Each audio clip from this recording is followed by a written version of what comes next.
સહજાન સ્વામી મહારાજની જય, અક્ષર પુરુષોત્તમ મહારાજની જય, શાસ્ત્રીજી મહારાજની જય, યોગીજી મહારાજની જય.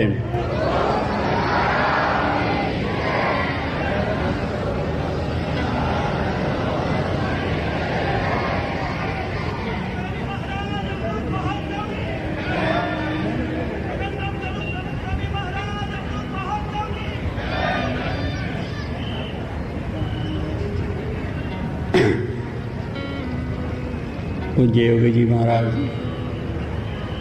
એક મહાન પુરુષ હતા અને એમના સંકલ્પો એ પણ બહુ જ મહાન હતા. એમને એટલી બધી એમની વિશાળ ભાવના હતી કે દરેક મનુષ્ય સુખી થાય, શાંતિ થાય, ભગવાનનું સુખ પામે, એવી એમને હંમેશને માટે ભાવના હતી રહેતા. અને એમને જે કંઈ સંકલ્પો જે કર્યા છે એ પણ દરેક મનુષ્યને સુખ ને શાંતિ થાય, પ્રાપ્તિ થાય, ધર્મ ભાવના દૃઢ થાય, સત્સંગ જીવમાં થાય, ભગવાનની પ્રસન્નતા મળે, સારું પવિત્ર જીવન બને, સમાજમાં, કુટુંબમાં, દેશમાં સર્વત્ર શાંતિ થાય, એવી જ ભાવનાઓ, એવા સંકલ્પો હંમેશા પોતે કરેલા છે. એ સંકલ્પોના ફળરૂપે આજે આ બધી પ્રવૃત્તિ આપણે જોઈએ છીએ એ એમના સંકલ્પથી જ ઉદ્ભવેલી છે. એટલે બાળ મંડળ, યુવક મંડળ, સત્સંગ મંડળ, મહિલા મંડળ, બીજા બધા જે મંડળોની વાત કરીએ છીએ, એની સાથે સાહિત્ય પ્રકાશન ખૂબ રહે.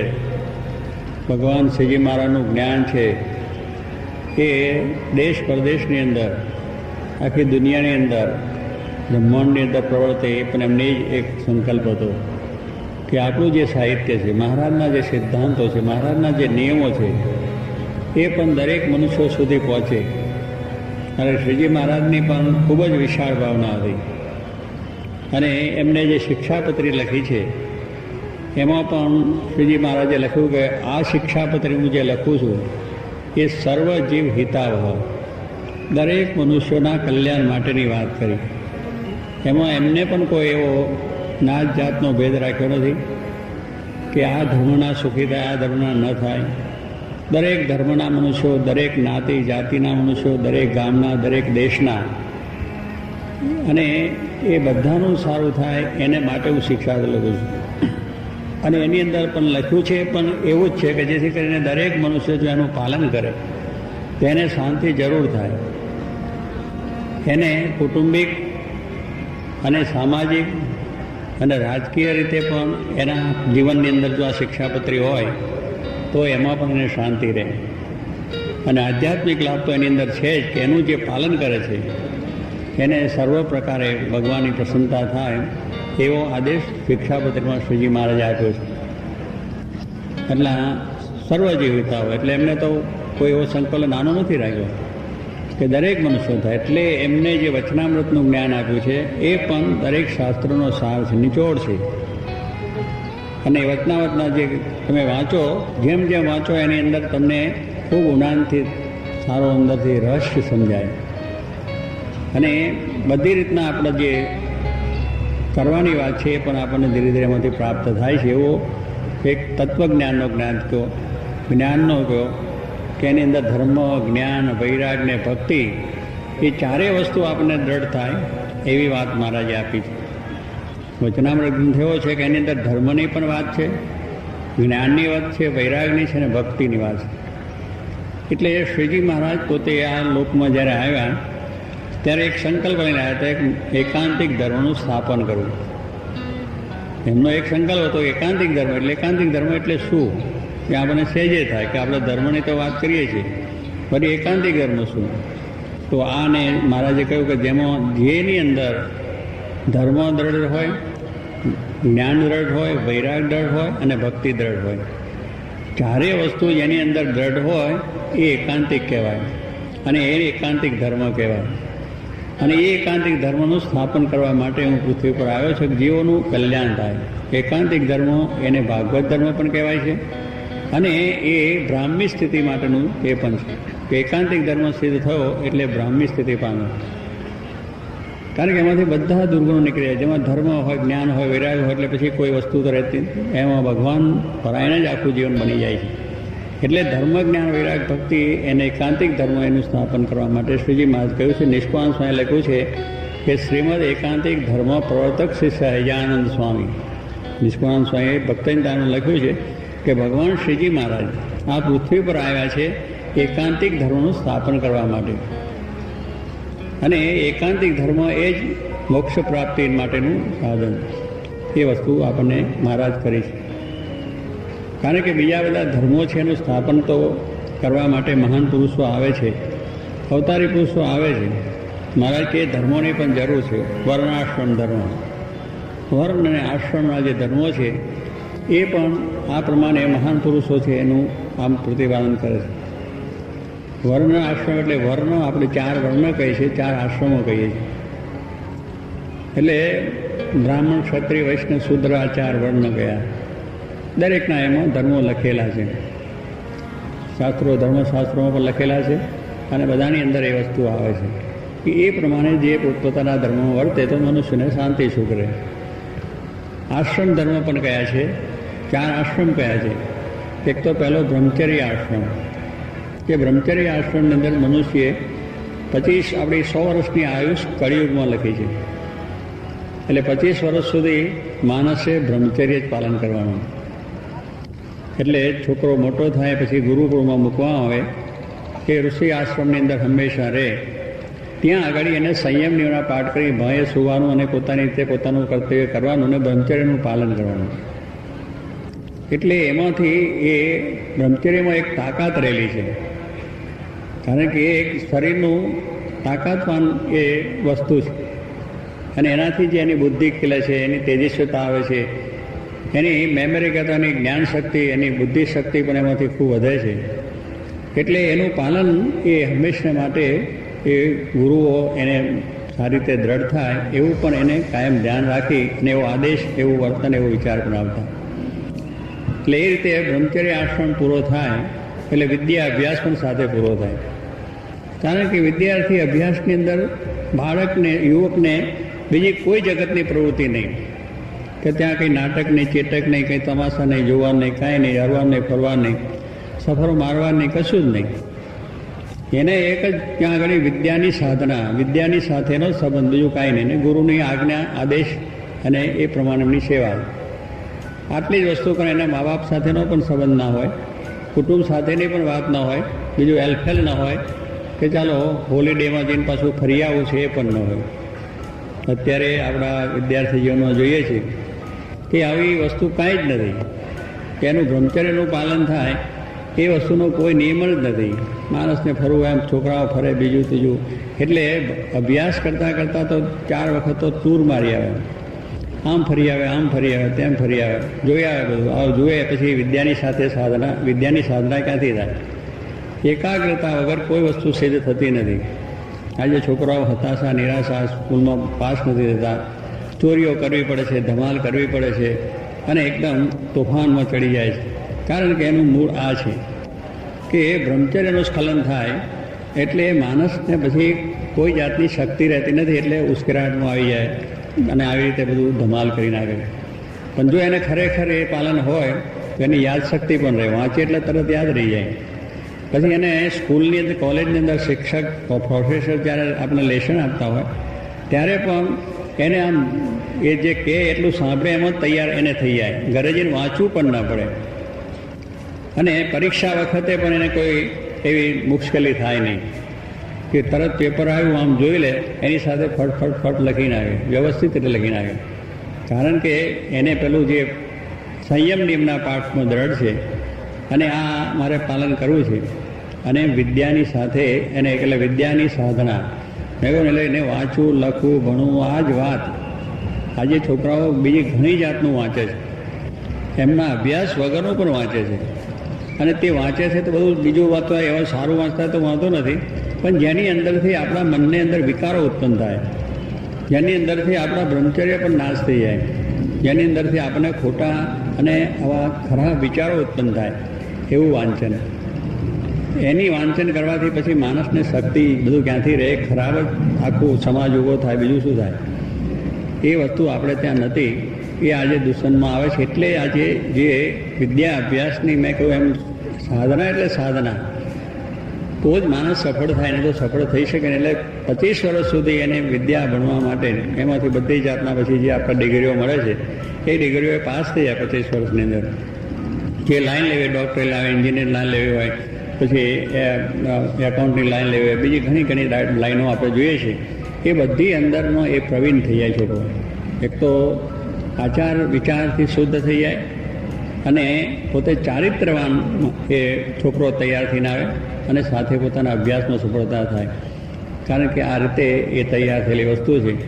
એટલે માણસને આ વસ્તુનું જો બરાબર એ થાય તો કંઈ વાંધો આવે ને. એટલે દરેક વસ્તુનું મેં કહ્યું સાધના જ્યારે કરવા માણસ બેસે તો એમાં એકાગ્રતા થાય તો જ સાધના સિદ્ધ થાય, તે સિવાય થાય નહીં. એટલે વિદ્યા અભ્યાસ કરનારને પણ વિદ્યાની બરાબર સાધના થવી જોઈએ કે તે વખતે એને બીજું કોઈ જાતનું વાંચન નહીં, બીજું કંઈ જોવાનું નહીં, બીજું નહીં હરવાનું ફરવાનું કાંઈ નહીં, તો એ એવો બાળક થઈ જાય છે. બીજું કોઈ વેપારીને પણ સાધના કરવી તો વેપારમાં એને ઊંડા ઉતરવું જ જોઈએ, તો જ એનો વેપારમાં સફળતા મળે. ખેડૂત માણસ છે પણ ખેતીમાં નિષ્ણાત થવું હોય તો એને પણ એની અંદરની સાધના, એની અંદર બધું જાણવું પડે કે ચાલો ચાસ ઓરિયાયા અને પાક ઘરે આવી ગયો, ન થઈ શકે. વેપારી દુકાન ખોલીને પૈસા આવી ગયા, નથી થતું. એની પછવાડે પણ ઘણા વિચારો, ઘણી આયોજન, ઘણી વસ્તુ કરીને ઊંડા ઉતરીને લાભ નુકસાન છે, શું ફાયદો છે, કેમ છે, બધું જોવું. ફેક્ટરી નાખે તો પણ કેટલી સાધના. એટલે આ બધી લૌકિક વસ્તુની આપણે પ્રાપ્તિ કરવી તો સાધના કરવી જ પડે છે, તે સિવાય એ થતું નથી. એમ આધ્યાત્મિક જીવનની અંદર પણ સાધના કરવી પડે કે એ સાધના જો આપણે બરોબર કરી હોય તો પછી એમાંથી આપણને ફળ પ્રાપ્ત થાય છે, તે સિવાય થતું નથી. એટલે 4 આશ્રમોની અંદર પહેલાં પહેલો આ બ્રહ્મચર્ય આશ્રમ, એમાં વિદ્યા પ્રાપ્ત કરવા માટેનું કે કાર્ય છે. ત્યાર પછી એને ગ્રસ્તાશ્રમ જીવનની અંદર એનો પ્રવેશ થાય છે કે પછી પોતાના આપણા સંબંધીઓ અનુકૂળ પ્રમાણે જે કંઈ એમને આપણે કન્યા કે દીકરાને એકબીજાના સંબંધો થાય છે એ લગ્ન પ્રથા કહેવાય છે. એ પણ એક લગ્ન પ્રથા એ એવી વસ્તુ છે કે એ પણ એક સંસ્કાર છે અને એ કંઈ દેહના સુખ માટેનો સંબંધ નથી. આજે માણસો જે લગ્ન કરે છે દેહના સુખ માટેનો, સારું રૂપાળું જોઈએ, આવું જોઈએ, તેવું જોઈએ, ફલાણું જોઈએ. છોકરા આવે તો 25 ઠેકાને જોઈએ તો ઠેકાણ ના પડે, છોકરીઓ પણ 25 ઠેકાને જોઈએ, ઠેકાણ ના પડે. પણ એના જે સંસ્કાર, આ વસ્તુ જોવાને બદલે આજે પૈસાને મોહ છે, રૂપને મોહ છે, એ છે, એમાંથી શું ફાયદો થાય? એમાંથી પછી જે અત્યારે થોડા દાળમાં છૂટા થવાની વાતો થાય છે, અંદર ક્લેશ થાય છે, એનું કારણ એ છે કે જે ગુણ જોઈને જે કરવું જોઈએ નથી થતું અને મૂળ આપણા પહેલેથી સંસ્કાર પણ ન હોય, તો એ રીતે એ સંબંધ આપણો સચવાતો નથી. પણ શાસ્ત્રોમાં કહ્યું છે કે ભાઈ જે આપણે લગ્ન કરવું એ લગ્ન આપણા દેહના સુખ માટે નથી, પણ એક આપણું પવિત્ર જીવન ગ્રસ્તાશ્રમ જીવાય એને માટે. એકબીજાના સુખ દુઃખમાં આપણે ભાગીદારી છીએ. પતિ પત્ની એ એકબીજાના સુખ દુઃખમાં ભાગીદાર છે. એ પતિની ગમે તે સ્થિતિ હોય તો પણ એની અંદર એ પત્ની એને સહયોગ જ આપે. કે પછી એને પતિની સ્થિતિ ના હોય તો કે મારે આટલી બધી સાડીઓ જોઈએ છે ને, મોંઘી જોઈએ છે ને, ઘરેનો પહેરા લેવા છે ને, એવી વાત ન કરે. કે પતિની સ્થિતિ જોઈને એને અનુકૂળ થઈને કરે. પતિ છે એ પણ પત્નીની સાથે અનુકૂળ થાય, એના કામકાજની અંદર બીજી ત્રીજી પણ મુશ્કેલી ના થાય. એટલે એકબીજાના અનુકૂળ થવાની વાત છે. ગ્રસ્તાશ્રમ એટલે એક પવિત્ર ગ્રસ્તાશ્રમ કહેવાય કે એ ગ્રસ્તાશ્રમની અંદર કોઈ જાતના દૂષણ ન હોય, કોઈ ના હોય. એટલે પતિ છે પત્નીનો વિશ્વાસઘાત ના કરે અને પત્ની છે પુરુષનો વિશ્વાસઘાત ના કરે. આજે વિશ્વાસઘાત થાય છે કારણ કે પતિ ક્યાં ફરતો હોય, પત્ની ક્યાં ફરતી હોય. એ ગ્રસ્તાશ્રમ જીવન નથી, એ પવિત્ર જીવન નથી. એમાંથી અધોગતિ થઈ છે, આપણે જોઈએ છીએ. કેટલી મુશ્કેલીઓ થાય છે, કેટલા દુઃખ થાય છે, કુટુંબો કેટલા દુઃખી થઈ જાય બિચારા. એના બાળકો થયા હોય, એની ઉંમર થઈ હોય તો પણ એ પુરુષ બીજે જતો હોય, આ બિચારા રખડી પડે. કેટલી વખત પત્નીને પણ એવો હોય છે કે એટલે બે બાજુની. કેટલી વખત કહે છે ને ભાઈ પત્નીએ છે એટલે સતી થવું જોઈએ, પતિની સેવા કરવી જોઈએ. આમ બધી વસ્તુ સાચી. મહારાજ શ્રીજીમાં પણ લખ્યું છે કે પતિ પોતાનો અંધ હોય, દરિદ્ર હોય, રોગી હોય તો પણ એની ભગવાનની માફક સેવા કરવી એ શાસ્ત્રોમાં લખ્યું જરૂર. પતિવત્તા સ્ત્રીઓનો આ ધર્મ છે. અને પ્રતિવત્તા દરેક સ્ત્રીએ પોતાના પતિ પ્રત્યે આ ભાવ રાખીને સેવા કરવી જોઈએ. એટલે એ રીતને જો ભાવ રાખીને કરે તો સુખ શાંતિ થાય. એટલે એક પ્રતિવત્તાનો ધર્મની વાત આપણે કરીએ છીએ, પણ સાથે પતિના પણ ધર્મ હોય ને એ પ્રતિવત્તા થવું જોઈએ ને એને પણ, કે સતીના ધર્મ છો સતાના ધર્મ પણ હોવા જોઈએ. પણ પછી સતો કહે છે ના મારે તો કાંઈ નહીં, હું તો ગમે ત્યાં ફરું, એ વસ્તુ નથી. એટલે પુરુષને પણ આ રીતે એના નિયમો સંયમો રાખે તો એ સંસાર સારો ચાલે, સુખ ચાલે, શાંતિ ચાલે. પણ આ નથી ચાલતો એનું કારણ છે કે આપણું મૂળ આપણા તત્વોને ભૂલતા જઈએ. જે સંસ્કારના તત્વો છે, જે કુટુંબિક ભાવનાઓ હતી, જે ગ્રસ્તાશ્રમ ધર્મના નિયમો હતા, એ નિયમ પ્રમાણે આપણું તંત્ર ચાલે તો એની અંદર સુખ શાંતિ હતી. એટલે એનો જેટલો ત્યાગ થાય છે, કારણ કે આજે ભૌતિક સુખ એટલું બધું આપણી સામે આવીને ઊભું છે, અંધકારમાં આપણે બધા ગાંડા થઈએ છીએ, એની પાછળ દોડીએ છીએ અને ગ્રહણ કરી લઈએ છીએ તરત જ. ક્યાં કરીએ એમાંથી આપણું છિન્નભિન્ન થાય છે ખબર નથી. આપણા સંસ્કારો નાશ પામી જાય છે, અશાંતિને પામીએ છીએ. એ બધો વિચાર કરવો જોઈએ. મહાન પુરુષે લખ્યું છે, વિચાર વગરની કોઈ વાત લખી નથી. એમને બહુ જ ભૂત ભવિષ્ય વર્તમાનની આખી વાત જોઈને લખી છે. એ કંઈ બધા એમને આ મનમાં આવીને વાતો લખી નથી નાખી, ગપ્પા મારી નથી. ભાગવદ્ ગીતા, ઉપનિષદ, વેદો છે, વચનાવત, બીજી ત્રીજી વાતો છે, એ કોઈ એવી વસ્તુ નથી. એમને બહુ જ દીર્ઘદ્રષ્ટા હતા, આર્ષદ્રષ્ટા હતા, અને પોતે સાક્ષાત્કાર જોઈને વાતો લખી છે, અનુભવની વાતો છે, અને ભવિષ્યમાં શું થવાનું છે બધું જાણીને વાત લખી છે. પણ એની આપણે ખ્યાલ નથી, એટલે જાણે કે આ શાસ્ત્રો લખી ગયા પણ એવું બને જ નહીં. આપણે એમ જાણીને ગમે તેમ વર્તે, બને છે, થાય છે, થઈ શકે છે, એવું એમના જીવનમાં પણ બતાવ્યું છે કે જે મહાન પુરુષો થઈ ગયા છે, લખી ગયા કેવળ નથી, એમને પોતે વર્તીને પછી આપણે કહ્યું. શ્રીજી મહારાજ પણ પોતે ભગવાન હતા તો પોતે વર્ત્યા અને આપણને કહ્યું કે આ પ્રમાણે વર્તો તો થઈ જાય. તો એવી રીતની આ વાત છે. એટલે ગ્રસ્તાશ્રમ ધર્મ એ પણ આપણો પવિત્ર હોવો જોઈએ. કેવળ શરીર સુખ માટે, વિષય સુખ માટે આ શરીર નથી. એ લગ્ન સંબંધ નથી. લગ્ન સંબંધ એટલે પવિત્ર સુખ, ગમે તે સુખ થાય, પછી એ જીવન પૂરું જ થવું જોઈએ. એ વચ્ચેનો ભંગ થાય જ નહીં, અને એકબીજાનો વિશ્વાસઘાત પણ ના થાય. ગમે તે પરિસ્થિતિ થાય, સારી પરિસ્થિતિ હોય કે નબળી પરિસ્થિતિ હોય, પણ પછી મારે ફરવા જવું છે ને હરવા જવું છે ને. આ તો છોકરા પૈણીને તરત પરદેશ ફરવાની વાત કરેલી. એટલે ભાઈ આપણા બાપા કંઈક દોડો ગયા હતા પેલા કે લગ્ન કરીને તરત ફરવા ગયા હતા. લગ્ન કરીને તરત ભગવાનના દર્શન કરવા જરૂર જતા, કે પોતાના ઇષ્ટદેવ હોય પરમાત્મા એના દર્શન કરવા જાય. તો આ તો પરદેશની ટૂર મારવા જાય. એક તો 5-50 હજાર રૂપિયા ખર્ચીને આવે અને પાછા ત્યાંથી 2 જણા તો નોખા થઈને આવે કે લ્યો તમે તમારું પતિ. આવી બધી વસ્તુ દૂષણ એટલે દેખાડે. પશ્ચિમનો વાયરો, પશ્ચિમના આ બધા સંસ્કારો એ આપણે લેતા જ, પણ આપણા મૂળ સંસ્કારો સાચવને. એમાં ઘણી વસ્તુ છે તમારા જીવન માટે, શાંતિ માટે, એને આટલી બધી વસ્તુ છે, પણ પછીના સંસ્કારમાં શું શાંતિ છે? પૈસા છે, સમૃદ્ધિ છે, નોકરા છે, ધન બધું છે, પણ અશાંતિ એટલી ને એટલી છે. એનું જોઈને પાછા આપણે મંડે પડ્યા. એટલે આપણે પણ એ આપણો જે શાસ્ત્રોની અંદર જે આપણા સનાતન જે ધર્મ આપણો કહે છે વૈદિક, એ ધર્મ એ એક સર્વશ્રેષ્ઠ છે. એમાં આપેલા આદેશો, નિયમો એ ખૂબ સુંદર છે, સારા છે, પણ એને આપણે બહુ ઊંડાણથી વિચાર્યા નથી, ઉપલક વિચાર્યા છે, અને પશ્ચિમનો વાયરો એને લઈને બધા આપણે આ રીતે કરીએ છીએ.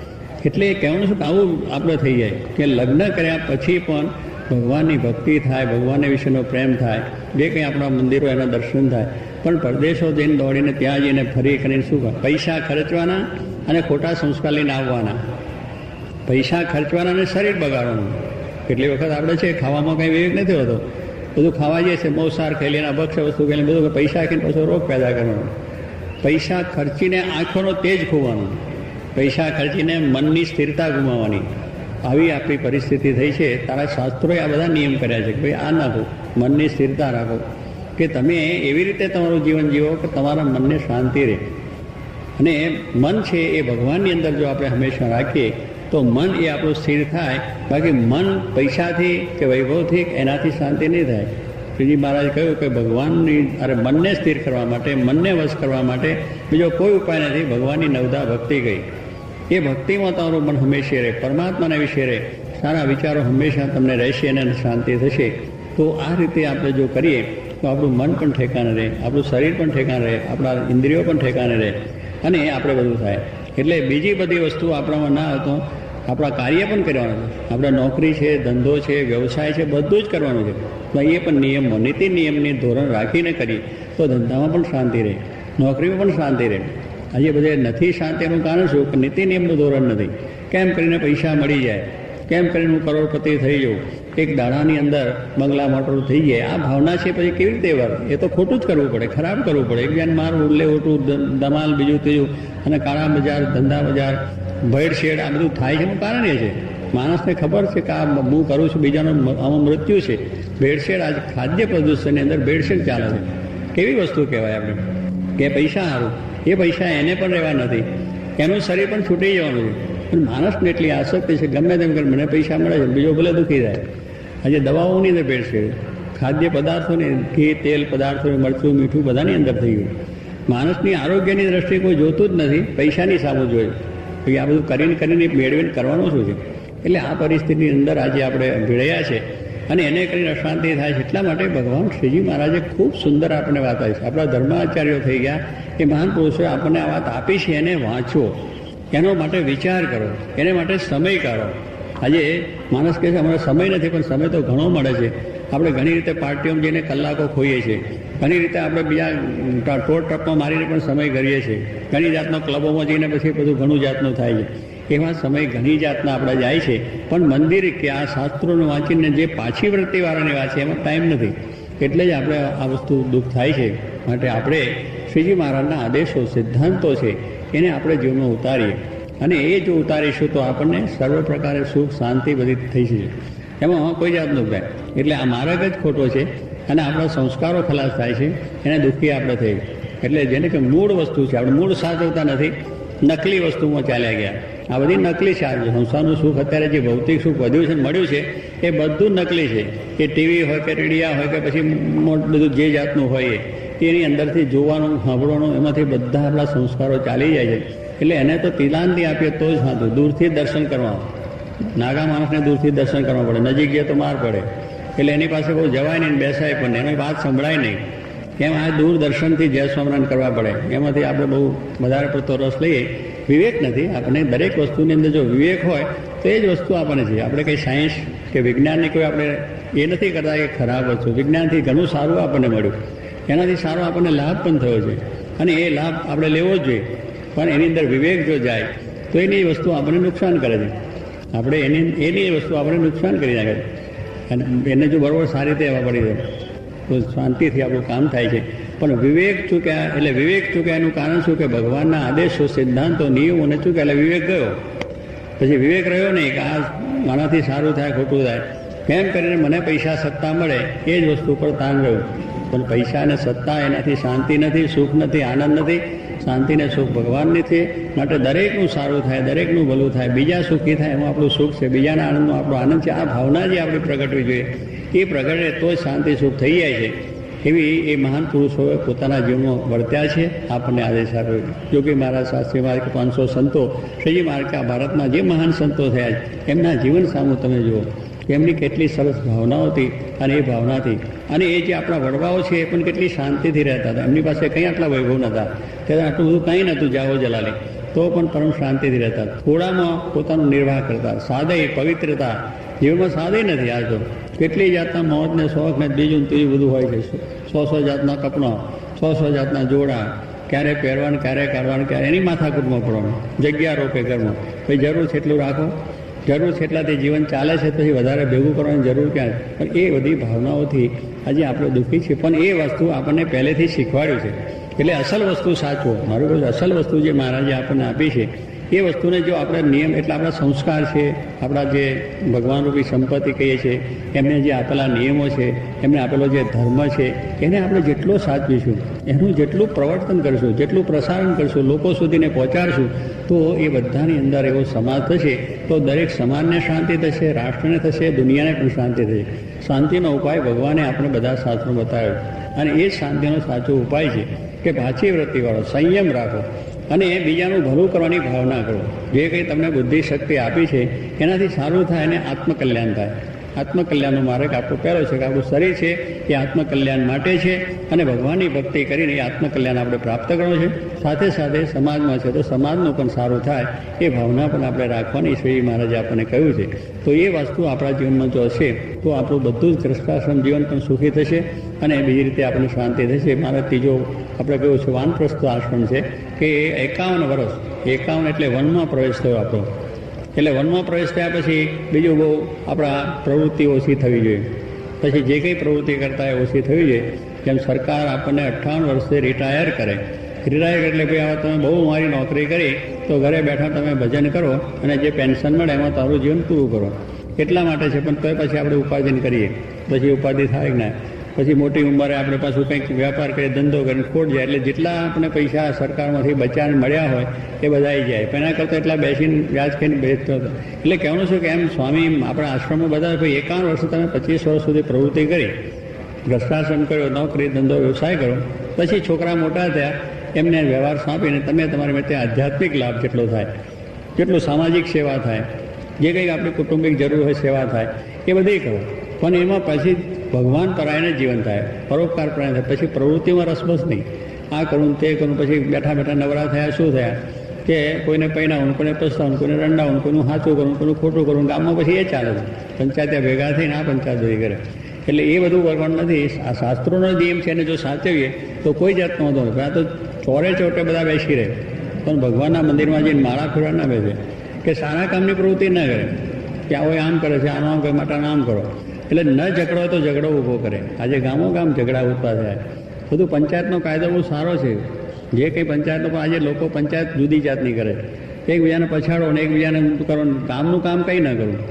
પૈસા આવે ને પોતાના કેમ થઈ જાય એ દ્રષ્ટિથી જો કાયદો સાચો છે એને સારા માટે કર્યો છે તો એનો વિવેક નથી આપણને એટલે દુરુપયોગ થાય છે. દેવ કરતા અશાંતિ બધે થઈ ગઈ. એનું કારણ એ છે.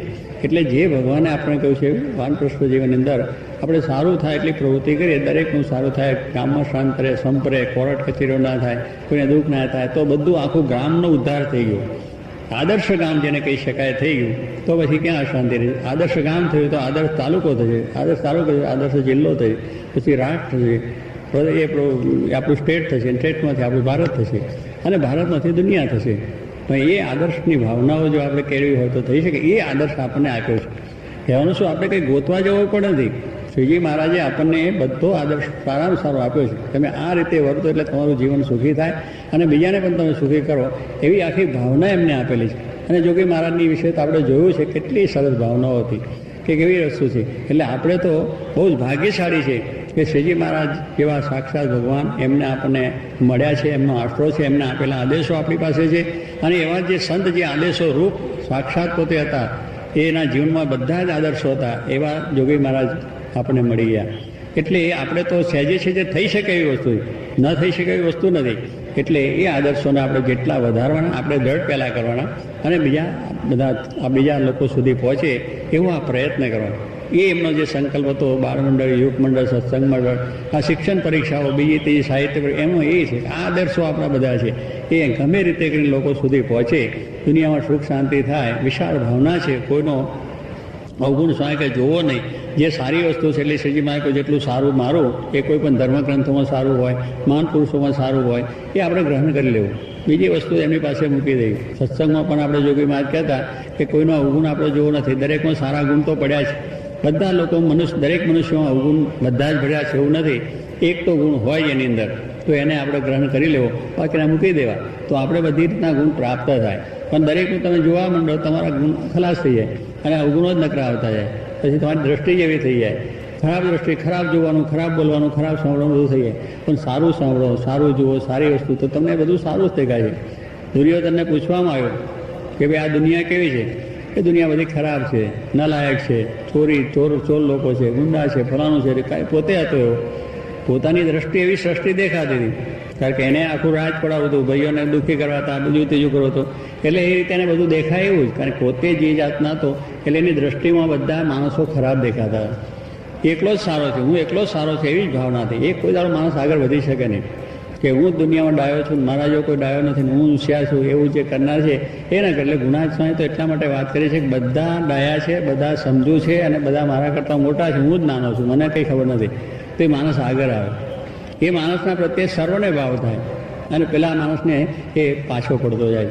એટલે આવી વસ્તુ આપણને કહે છે કે આપણે આગળ વધવું છે તો આપણે પહેલાં તો કોઈના પણ દોષ જોયા સિવાય આપણા દોષ એને ટાળવા પ્રયત્ન કરો, બીજામાં સારા હોય એને ગ્રહણ કરી લેવા, તો એમાંથી આપણને સુખ થાય.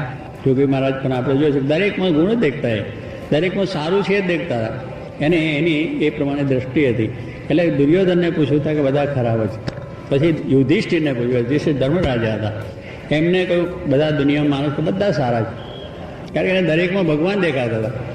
એને દરેકમાં ભગવાન રહેલા છે એ દ્રષ્ટિ હતી, એટલે એ દ્રષ્ટિથી એને બધું સારું દેખાતું. પેલાને ભગવાન દેખાતા નહોતા, બધા ચોર દેખાતા હતા, તો એને એવું દેખાયું. એટલે આપણી દ્રષ્ટિ જે કરવાની છે એ દ્રષ્ટિ આપણે જો આ ભગવાનના આપેલા આદેશો નિયમોમાં જો આપણે રહીએ તો આપણી દ્રષ્ટિ એવી થઈ જાય. જોગી મહારાજ પણ આપણે જોઈએ છે દરેકમાં ગુણ જ દેખતા હોય, દરેકમાં સારું છે જ દેખતા હતા. એને એની એ પ્રમાણે દ્રષ્ટિ હતી. એટલે દુર્યોધનને પૂછ્યું હતા કે બધા ખરાબ છે. પછી યુધિષ્ઠિરને પૂછ્યું, યુધિષ્ઠિર ધર્મરાજા હતા, એમને કહ્યું બધા દુનિયામાં માણસ તો બધા સારા છે, કારણ કે એને દરેકમાં ભગવાન દેખાતા હતા. એને દરેકમાં ભગવાન રહેલા છે એ દ્રષ્ટિ હતી, એટલે એ દ્રષ્ટિથી એને બધું સારું દેખાતું. પેલાને ભગવાન દેખાતા નહોતા, બધા ચોર દેખાતા હતા, તો એને એવું દેખાયું. એટલે આપણી દ્રષ્ટિ જે કરવાની છે એ દ્રષ્ટિ આપણે જો આ ભગવાનના આપેલા આદેશો નિયમોમાં જો આપણે રહીએ તો આપણી દ્રષ્ટિ એવી થઈ જાય. એને દરેકમાં સારું દેખાય અને સારું કરવાની ભાવના પણ થાય છે. એટલે આ પણ એક વસ્તુ આપણા જીવનમાં જોઈએ છે. એટલે વાનપ્રસ્થ જીવનની અંદર આ વિચારો હંમેશા આપણે હોય તો એ બધી રીતનો સમાજ પણ સારો થાય. છેલ્લો 75 વર્ષ પછી સંન્યાસ આશ્રમ, પછી કોઈ પણ જાતનો વ્યવહાર નહીં, બસ ભગવાન જંગલમાં જઈને કે જ્યાં કે ગામમાં સારી ઝૂંપડી બાંધીને ભગવાનનું ભજન થાય. પછી છોકરો પૂછવા આવે તો એની જોડે વાત નહીં, બૈરા પૂછે એની જોડે વાત નહીં, અને કોઈ સમાજ પૂછે તો એ નહીં. પછી તો બસ ભગવાનનું ભજન સ્મરણ થાય અને એક શુભ ભાવનાઓ જ પછી તો કરવાની. પછી કંઈ દેહે કરીને કરવાનું નથી, મનથી જ ભાવનાઓ કરો. ભગવાન સર્વનું કલ્યાણ કરો, ભગવાન સારું કરો, સમાજ સારો થાય, દેશ સારો થાય, બધું સારું થાય, સર્વનું કલ્યાણ થાય આ ભાવનાથી. એટલે આપણો જે આશ્રમની જે આખી પદ્ધતિ હતી એ પદ્ધતિ જો આપણે સાચવીશું તો એ પદ્ધતિથી જ આપણને ખરું સુખ, શરીર શાંતિ આપણે પ્રાપ્ત થશે. બાકી આ બધી વસ્તુ આપણે મનસ્વી રીતે જેટલું ચાલે છે એટલું દુઃખ છે, અને ભગવાનના આજ્ઞા મુજબ જેટલું ચાલે સુખ છે. કારણ કે આપણે મનસ્વી ચાલવાની જ ટેવ છે. તો એ મનસ્વીપણું મૂકીને મહાન પુરુષો કહી ગયા છે બધું સાચું છે, અને ગ્રંથો લખ્યા પણ સાચું છે એવું માનીને એમાં વિશ્વાસ રાખીને, વિશ્વાસ હોય તો જ કામ થાય છે, વિશ્વાસનો તો ન થાય. કેમ આપણે જોઈએ છીએ કે આ ગ્રંથોમાં પણ વિશ્વાસ હોય, એવા મહાન સત્પુરુષોના વચનમાં વિશ્વાસ હોય, ભગવાનમાં આપણે વિશ્વાસ, શ્રદ્ધા હોય તો આપણું કામ થાય છે. કે આપણે ક્યાં આ બધી વાતો જાણવા, સમજવા ગયા છે. એટલે આપણને એવું પણ થાય કે આપણે તો જોયું નથી, પણ મહાન પુરુષો થઈ ગયા સાચા છે એટલો જ વિશ્વાસ. એમને કહેલી વાત સાચી છે, બીજું કાંઈ નહીં. હું ઘણા વખત કહું છું કે ચંદ્ર ઉપર માણસો ગયા એ આપણે કંઈ જોયું નથી. ચંદ્ર ઉપર જે માણસો ગયા એને આપણે જોયા નથી, એને ત્યાં જઈને શું કર્યું એ આપણે જોયું નથી, કેવી રીતે ગયા એ પણ જાણ્યું નથી, એ પણ આપણે જોયું નથી. પણ છતાં આજે માણસ ચંદ્ર ઉપર ગયો એ અમેરિકાએ જાહેર કર્યું અને આપણે બધાએ માની પણ લીધું. ત્યાં ગયા હતા એ વાત સાચી છે, ત્યાંથી કંઈક લઈને આવ્યા, ધૂળનું ભેખું જોગી માર્ગ કહેતા એમ આવ્યું એ પણ ખરું છે, એમાં કંઈ ના નથી, બધી વસ્તુ સાચી છે અને એ સત્ય વસ્તુ છે. એનું કારણ શું છે કે જે પ્રયોગ કરનાર વિજ્ઞાની માણસો હતા, જેમને આખું આયોજન કર્યું, એ માણસો એને પ્રત્યક્ષ દેખતા હતા. આ પૃથ્વી પર બેસીને એ અહીંથી એની અંદર માણસ બેસાડવાનું આખું થયું, એને ઉપર ગયું, ઉડ્યું, ગયું, ત્યાં જઈને બધા ચંદ્રમાં માણસો ઉતર્યા અને બધા ફર્યા કર્યા, અને ત્યાંથી જઈને પાછા લઈને અહીં આવ્યા ત્યાં સુધી એને પ્રત્યક્ષ નજરે જોઈને એને એક ક્ષણે એને નોંધ કરી લીધી. ક્ષણે નોંધ કરીને એને આપણને જાહેર કર્યું. એટલે એની અંદર વિજ્ઞાની માણસની અંદર આપણે વિશ્વાસ બેઠો છે કે એ માણસ સાચો છે, એ ખોટું બોલે નહીં, ખોટું કરે નહીં, ખોટું લખે નહીં. એવા દ્રઢ વિશ્વાસથી આપણે માન્યું છે. આપણે જોયું નથી છતાં માન્યું કે ના માન્યું. એવી રીતે તમે શાસ્ત્રોમાં વિશ્વાસ રાખો. એવા મહાન પુરુષો જેમ પેલો પ્રત્યક્ષ જોતો તેમ આ મહાન પુરુષો એ પણ આત્મદ્રષ્ટા હતા. એ પણ પ્રત્યક્ષ દેખીને આ શાસ્ત્રો લખ્યા છે, એમને કંઈ ગપ્પા મારી નથી દીધા. એટલે એ વિશ્વાસથી જો એનું આપણે કરીએ તો શાસ્ત્રોમાં વિશ્વાસ આવે ને કામ આપણું થઈ જાય છે. એટલે એ જોઈને લખેલી વસ્તુ છે. પહેલાં જેમ ચંદ્ર ઉપર ગયું એમ પણ નક્કી થઈ ગયું છે કે આ વસ્તુ પણ એટલી જ વસ્તુ સાચી છે કે જે ગ્રંથો લખ્યા, વ્યાસ ભગવાને લખ્યા છે, મહાન પુરુષો લખ્યા છે, મહાન આચાર્યો લખ્યા છે, શ્રીજી મહારાજ પોતે સાક્ષાત બોલ્યા વચનાવતની અંદર. એમના જે ચરિત્રો છે એમાં કોઈ શંકાને સ્થાન નથી. એવા મહાન પુરુષોના કોઈ વચનમાં પણ આપણે કોઈ સંશય ન હોવો જોઈએ. એ બરાબર છે, અને એ જો સમજીએ તો એને પાલન કરવાનું મન થાય. કે ના વાત સાચી છે, આપણે આ કરીશું તો સુખી થઈશું, આ કરીશું તો આપણું કલ્યાણ થશે, એવી દ્રઢ ભાવના આપણે થવી જોઈએ. તો પછી આપણને કોઈ જાતનો વાંધો આવે નહીં. એટલે કહ્યું કે આ 4 આશ્રમ જે છે એ 4 આશ્રમની અંદર જો આપણે બરોબર રીતે આનું પાલન કરીએ અને એ પ્રમાણે જીવન જીવીએ તો આપણો ઉદ્ધાર થઈ જાય, આપણને શાંતિ અને સુખ પ્રાપ્ત થાય છે. આજે અહીં નહીં પણ આખી દુનિયામાં આનાથી શાંતિ થાય. આ નિયમોનું જો પાલન કરે, જેમ શિક્ષીમાં લખ્યું સર્વજીવિતા લખે, દુનિયાના માણસો માટે એમને હિતને માટે વાત લખી છે, એમ ગીતા પણ એટલી જ હિતની કના છે. ભાગવદ્ ગીતા, રામાયણ ગ્રંથો છે, શ્રીજી મહારાજના વચનાઓ તો જે બધા ગ્રંથો છે એટલા જ આપણું કલ્યાણકારી કરનાર વસ્તુ છે. પણ એના અનુસાર જીવન આપણે કરે એ આપણી અગત્યની વસ્તુ છે. એટલે એનાથી આપણો ઉદ્ધારને થઈ જાય છે. એટલા માટે આ યોગી માના સંકલ્પો છે બધા આવા જબરદસ્ત છે, અને એની અંદરની આ પ્રવૃત્તિ બધી ચાલે છે. તો એ પ્રવૃત્તિની અંદર આપણે આ જ વિચાર હંમેશા રાખવાનો છે કે એમના આદર્શો આપણા જીવનમાં ઉતરે અને એ આદર્શો પ્રમાણે આપણું જીવન થાય, એ પ્રમાણે આપણે કાર્ય થઈ જાય. શિક્ષણ પરીક્ષાની વાત અમને કરી, બહુ જ મહેનત કરીને બધા તૈયાર થાય છે. આપણે આજે એ દ્રષ્ટિ નથી શાસ્ત્રોનું વાંચન કરવું. એ પછી બીજી વાત ક્યાં, બધું ગમે એટલા પુસ્તકો વાંચીએ, અરે બીજા ગમે તેટલા આપણે નકામા પુસ્તકો વાંચીએ છીએ, પણ કંઈક આપણું વચનાવતની એક વચનાવત વાંચવાની વાત કરીએ કે ટાઈમ નથી, 5 વાતો વાંચવાની તો ટાઈમ નથી, મહારાજનું એક નામ લેવું હોય તો ટાઈમ નથી. આવું આપણી પ્રવૃત્તિ આજે છે, એની અંદર આપણે એવું થઈ ગયું. પણ એ વસ્તુ કર્યા વગર છૂટકો નથી. સાચી વાત છે, અને જ્યારે ત્યારે તમે કરશો તો જ તમારું એ થશે, અને તો જ આપણો રોગ પણ જશે અને આપણે શાંતિ પણ થશે. તે સિવાય થવાની નથી. તો એનો પણ સમય આપણે કાઢીને આપણા જીવનની અંદર તમે નિયમિત જીવન કરો કે સવારે આટલા વાગે ઉઠવું, આટલા વાગે પછી ત્યાર પછી ભગવાનનું પાઠ પૂજા કરવું એ પણ કરો, ત્યાર પછી આપણી ઓફિસનું કામ છે ત્યાં પણ જાઓ, વેપાર ધંધો તે પણ કરો, બપોરે જમવાનું તે કરો, થોડો આરામ કરો, પછી સાંજે આવીને પાછું ભગવાનનું નામ સ્મરણ બધું કરી રાત્રે તમે સૂઈ જાઓ, વાંધો નહીં. તો આ તો અનિયમિત જીવન હોય. ટાઈમસર કોઈ દર ઉઠવાનું નહીં, ટાઈમસર કોઈ કામ કરવાનું નહીં, ટાઈમસર કંઈ ખાવાનું નહીં, ટાઈમસર પછી કંઈ કરવાનું નહીં. રાત્રે 12-2 વાગ્યા સુધી બહાર ફરતા જ હોય, એટલે હવે શું ફરવાની જરૂર છે, તમારું કામ બોલો તમે બોલો. તો એ બધી આપણી પ્રવૃત્તિની અંદર ટાઈમ નથી, એમ કરીને આપણે ભગવાનને ભૂલી ગયા, સત્સંગને ભૂલી ગયા. ભાઈ તમે સવારે ઉઠીને પહેલાં ભગવાનને યાદ કરો. ભગવાને તમને ઊંઘમાંથી જગાડે મોટો ઉપકાર છે. ને કે ઊંઘમાં ચાલ્યા ગયા તો શું થાય? રામ બોલો ભાઈ રામ, સવારમાં ઉઠતાની સાથે જ કશું આપણું જીવનમાં કાંઈ ના રહે. પણ એ જ ભગવાનનો ઉપકાર છે કે ઊંઘમાંથી આપણને જગાડ્યા. એ એમનું મોટું કાર્ય છે. અને બીજા ઘણા ઉપકારો એમના ભગવાનના આપણા ઉપર છે. સવાર ઉઠી પહેલાં એમનું સ્મરણ કરો કે ભગવાન તમે બહુ દયા કરીને એમને આવા ઉપકારો આપ્યા કે જેથી અમે આપનું આ કાર્ય કરી શકીએ. અને એ યાદ કરીને પથારી તો પહેલાં ઉઠતા તો એ જ કરવાનું. તો પથારીથી ઉઠતા પહેલાં કહે એ ચા મૂકજો, કડક મીઠી જવા દેજો, હા બરાબર. અને જો મીઠી ચા કડક ના પીધો તો પાછું જાજરું ના આવે. ભાઈ આવશે જાજરું, એમાં શું એ દાડો મોડું થશે પણ આવશે જ. પણ માણસને ચાનું પહેલો ભજન થાય. એટલે સ્વામી કહે છે આ જીવ માત્ર છે, દેહનું ભજન કરે છે. ઉઠે ત્યાંથી દેહનું ભજન, એટલે શરીરને ખાવાનું મળે, ચા મળે, પછી જાડો ઉતરે, વળી પાછો બ્રેકફાસ્ટ કરો, ફલાણું કરો. પણ ભાઈ ભગવાન પહેલું તો સંભાળ. જેને ખાવાનું આપ્યું છે, જેને શરીર આપ્યું છે, જેને ઇન્દ્રિય આપી છે, જેને બુદ્ધિ આપી છે, જેને શક્તિ આપી છે, એ ભગવાનને તો પહેલાં યાદ કરો સવારે ઉઠીને. તો ભાઈ તમને શાંતિ થાય. તમે ઉઠતાની સાથે ચા અને પેલો શું કરે છે, ટેલિફોન ગગડાવે ને આ કરે છે, આમ ને તેમને કેટલાક આવા દાવાની વાતો થાય ઉઠતાની સાથે. અને દેહનું સુખ કેમ મળે, દેહની વાતો કેમ મળે, એનું પડી જાય, ધંધામાં પડી જાય. એટલે ધંધો છે કરવાનો નથી, ધંધો કોઈ ના દેવો.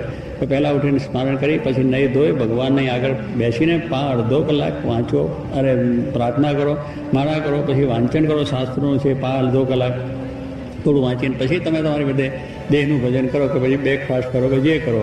પછી તમારી ઓફિસ સંભાળો. અને ઓફિસથી આવ્યા પછી સ્વામી પાછા કે આપણે સાંજે સાયંકાળે ભગવાનના મંદિરમાં જો શ્રીજી મહારાજ લખ્યું છે. શા માટે? કે આખા દાડનો ફેર ચડ્યો હોય એ ભગવાનની પાસે બેસે તો ઉતરી જાય. પણ આ તો બીજો ફેર ચડાવવા જાય, સિનેમાનો ટિકિટ લઈને સિનેમામાં જતો રહે.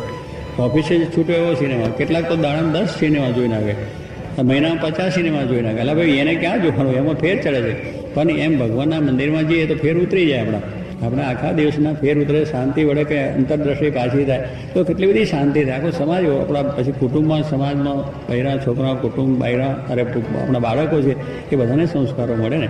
એ આપણે જો નિયમ રાખીએ તો ત્યારે એ વસ્તુ આપણે માટેની છે. એટલું જ આપણે ધ્યાન રાખીને આપણું જીવન જીવીએ એમાંથી ઘણી આપણને શાંતિ સુખ થઈ જાય. એટલે સવારે ઉઠીને એ જ પ્રાર્થના કરી અને ભગવાનને આપણે કરીએ તો કોઈ જાતનો વાંધો ના આવે. એટલે કહું છું કે આપણે તો સ્વામી કહે છે ઊંઘતા જાગતા પણ ભગવાનનું ભજન થવું જોઈએ. સ્થૂળ દેહે પણ આપણે ભજન કરવાનું છે. અંદર સ્વપ્ન અવસ્થામાં પણ એ જ આપણને થવું જોઈએ. કે ભગવાનના દર્શન થાય, ભગવાનની જ આપણે વાત થાય, ભગવાનને કોઈ આપણે વાત કરી છે, કોઈને ભગવાનના વાતો કરી, એવી જ આપણી અંદર સ્વપ્ન. જોગીમાના સ્વપ્ન તમે વાંચો, કોઈ એમને વાંચ્યા હોય તો, કે એ સ્વપ્નમાં પણ મહારાજ દર્શન કર્યા, દંડવત કર્યા. આજે દર્શન વગર ગયા પાછળ ત્યાં જાય. એટલે જોગીમાં સાસીમાની સેવા કરતા હતા, જમાડતા હતા, ઠાકોરજીને થાળ કરતા હતા. આવી બધી વસ્તુ એમને આવતી, કારણ કે એમને સ્વપ્ન અવસ્થામાં પણ ભગવાન સિવાય કોઈ વસ્તુ નથી. એટલે એવું એમને જીવન કર્યું હતું. એ આપણા જેવા જ હતા, પણ એમને એવી જાતની એક ટેવ પાડી, એવી જાતનું એક એમને પોતાના જીવનમાં દ્રઢતા કરી કે બધું જ વાત ઉઠતા બેસતા નાહતા ધોતા સર્વ ક્રિયામાં ભગવાનને યાદ કરતા. તો આખું જીવન બની ગયું છે. એટલે આપણે ભલે ગ્રસ્તાશ્રમમાં હોઈએ છતાં પણ એ થઈ શકે છે. અમરીશ રાજા હતા, એ પણ હતા, પણ એને ભગવાનની ભક્તિ કેટલી બધી, ભગવાનની વિશેની ભક્તિ અનન્ય. પોતે જાતે જ બધા ઓલું ફૂલ છે, ચંદન ઘસવું બધું કરીને ભગવાનને ચડાવતા, અને બધા એમના જે પાત્રો હતા એના પાસે ઉટકી નાખો. એટલું રાજ પણ ચાલતું, એમાં કંઈ ના આવ્યું, રાજમાં કંઈ વાંધો ના આવ્યો. જનકને પણ રાજ હતું, એને પણ વાંધો નથી આવ્યો કે એનું રાજ બગડી નથી ગયું. આપણે જે કાંઈ મંદિરમાં જે ધંધો બગડી જાય, આપણું આમ થઈ જાય, કશું બગડતું નથી. આપણા એમાં કુકર્મોથી જ આપણો વ્યવહાર બગડે છે, આપણા ખરાબ કૃત્યોથી જ આપણું દુઃખ આવે છે, આપણો સંસારે બગડે છે, ધંધોય બગડે છે, બધું બગડે. ભગવાન ભજવાથી કોઈને દુઃખ આવે એવું છે નહીં, ભગવાન ભજવાથી સુખી થાય છે. તો એ પ્રમાણે દાદા ખાચર પણ એક ગ્રસ્ત હતા, પર્વતભાઈ પણ એક ખેડૂત હતા, અને ગોરધન શેઠ એક મોટા વેપારી હતા, શિવલાલ શેઠ એક મોટા વેપારી હતા. બધાના જીવન તમે જુઓ, એમાં રહીને પણ ભગવાનને ભૂલ્યા નથી, ભગવાનને મૂકીને કોઈ કાર્ય કર્યું નથી. તો કેટલી આત્મ શાંતિ સુખને જે છે એના ચરિત્રો આપણે સાંભળીએ છીએ, આનંદ આપણને પણ થાય કે આવું એમનું લાઈફ, આવું એમનું સુંદર જીવન કે જેમાંથી પ્રેરણા મળે. આપણું પણ એવું થવું જોઈએ કે આપણે પણ આપણા જીવનમાંથી બીજાને પ્રેરણા મળવી જોઈએ, બીજાને આનંદ થવો જોઈએ, અને આપણે પણ બધાને જોઈને આનંદ થવો જોઈએ. એવું જ જીવન આપણે બનાવવાનું છે. એ વાત આપણે મહારાજે આપી, એમને આપણને આ વાત કરી છે. એટલે આપણે પણ આપણા જીવનની અંદર એવું કરવું જોઈએ કે આપણે આ જીવન જીવતા એવી રીતે જીવન જીવીએ કે આપણે હસતા ભગવાનની પાસે જઈએ, ભગવાન આપણે સ્વીકારે અને ભગવાન આપણું શ્રેય કરે. એસી કરને કીજીએ કે તુમ હસે જગ રોય ને, જબ આયા તુમ સંસારમાં તબ તુમ રોય, જગ હસે તુમ રોય. પણ એસી કરને કીજીએ કે તુમ હસે જગ રોય. આ એક વાત કરી લખી છે કે આ જગતમાં આવીને આપણે શું કરવાનું, ભગવાન આપણે જન્મ આપ્યો છે શું કરવાનું, સારું કરવા માટે, લોકોનું કલ્યાણ થાય, લોકોની સારી ભાવના થાય, ભગવાનની ભક્તિ થાય, આપણે સારા સંસ્કાર મેળવીએ, આપણે સારા એક આદર્શ પુરુષ બની જઈએ, એવી આપણે કરવા માટે. તો એવી કરણી તમે કરો તો તમારું કલ્યાણ થઈ જાય. એટલે જગતમાં જ્યારે આપણું બાળક જન્મે છે ત્યારે રોતો રોતો આવે, કારણ બાળક નાનું જન્મે ત્યાંથી તો રોતો જ હોય છે, પણ એના ઘરના બધા માણસોને આનંદ થાય, બાબો જન્મ્યો, પછી એના બાબાના માટે પછી પતાસો વહેંચાય, સાકર વહેંચાય, રાજાને ત્યાં કુંવરા હોય તો આખા રાજમાં વહેંચાય.